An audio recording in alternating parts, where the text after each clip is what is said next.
all starts and ends with a girl, too small and inadequate for that world of ash, tar, and coal where she was born.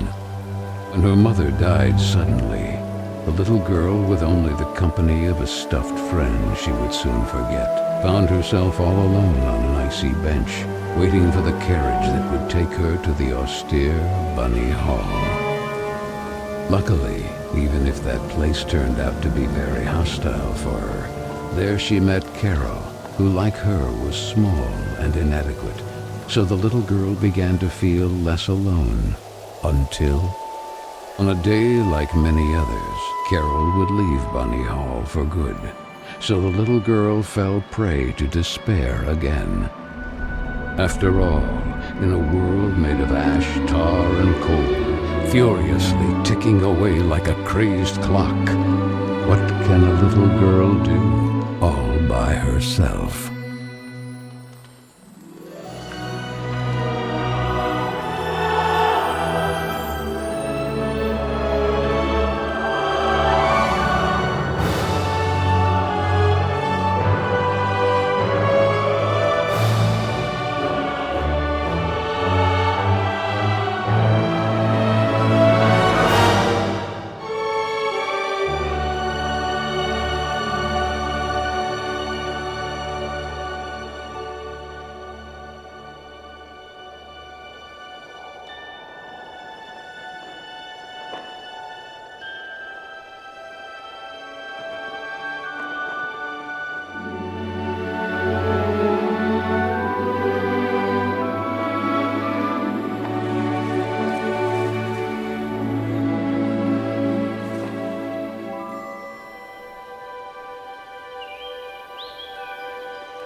Carole Simmons?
Are you speaking to me? Princess? No, I mean... I believe so.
Oh, hello, little bunny. That letter is mine.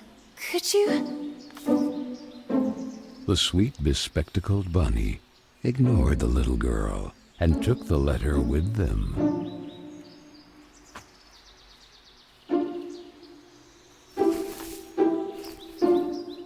I beg you, would you be so kind as to give it back to me? The little girl began to get impatient.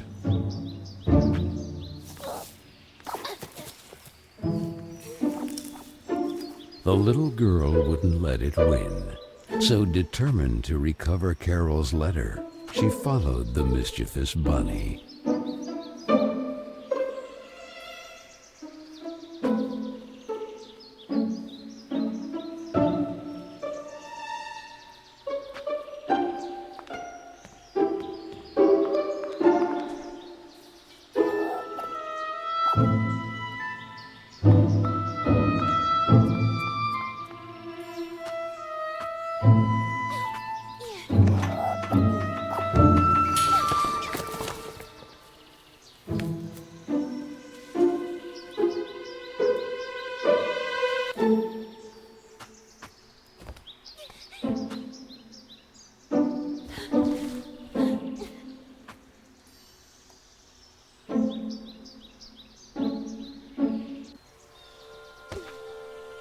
What place is this?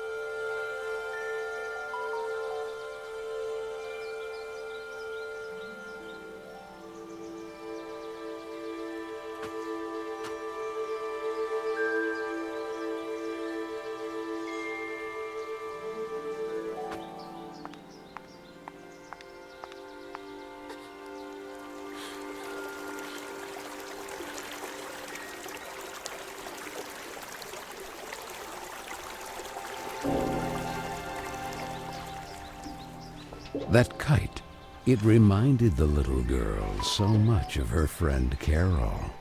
So free and graceful, yet tormented, as if by adverse currents, by the other girls at Bunny Hall.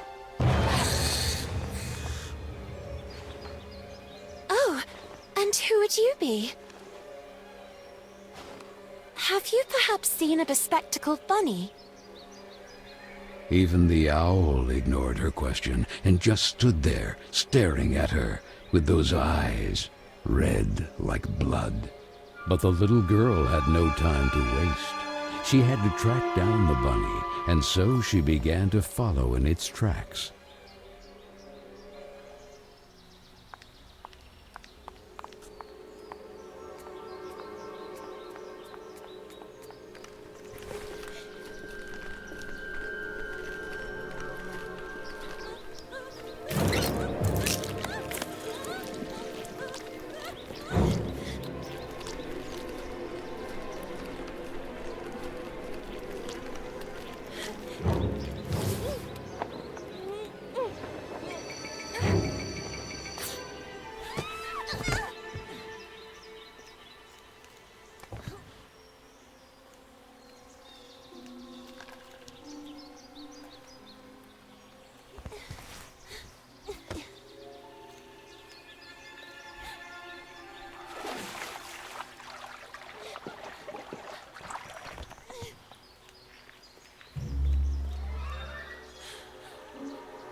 And the girl, filled with a chilling sensation she could not explain, dove into the water.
So the little girl fell, and fell once again.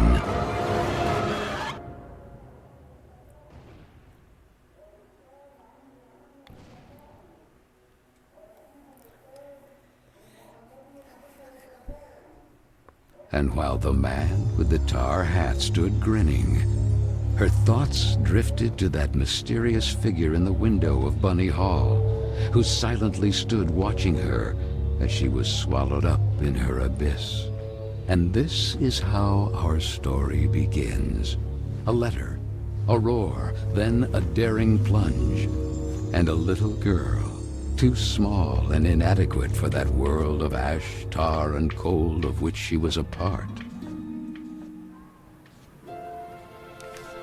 Miss Benton, I am pleased to note that my voice is so soft that it encourages restful sleep in class.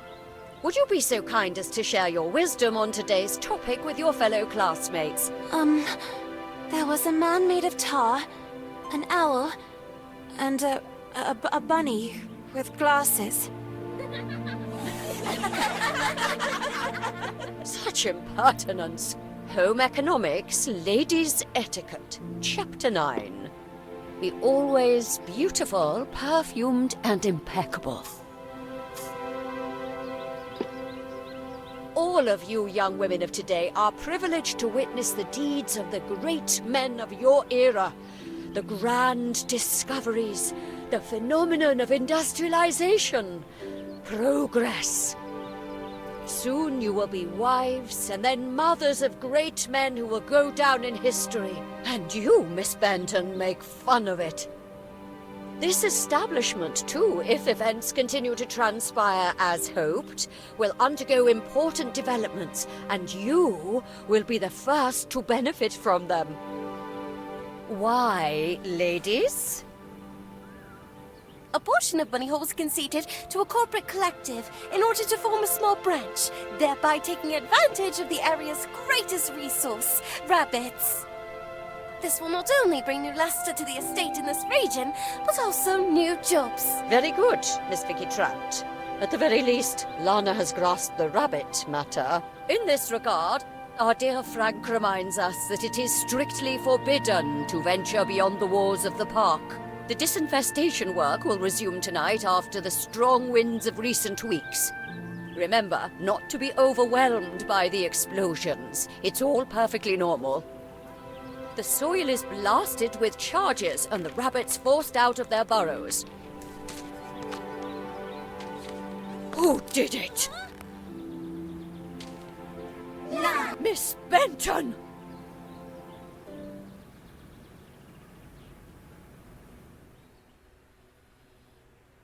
I'm weary of you, miss. Ungrateful, arrogant troublemaker. Why is it so difficult for you to behave like all the others?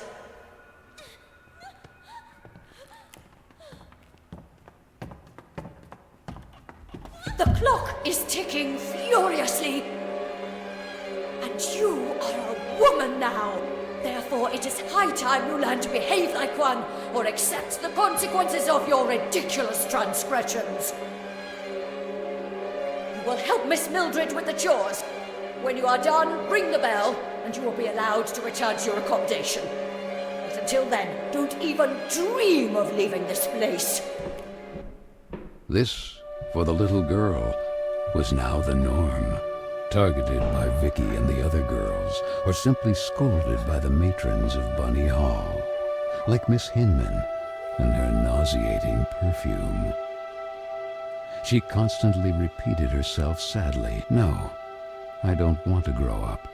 I don't want time to flow furiously anymore. It would have been so nice instead to be able to take it back to when Carole was still there." It would be better to shed some light.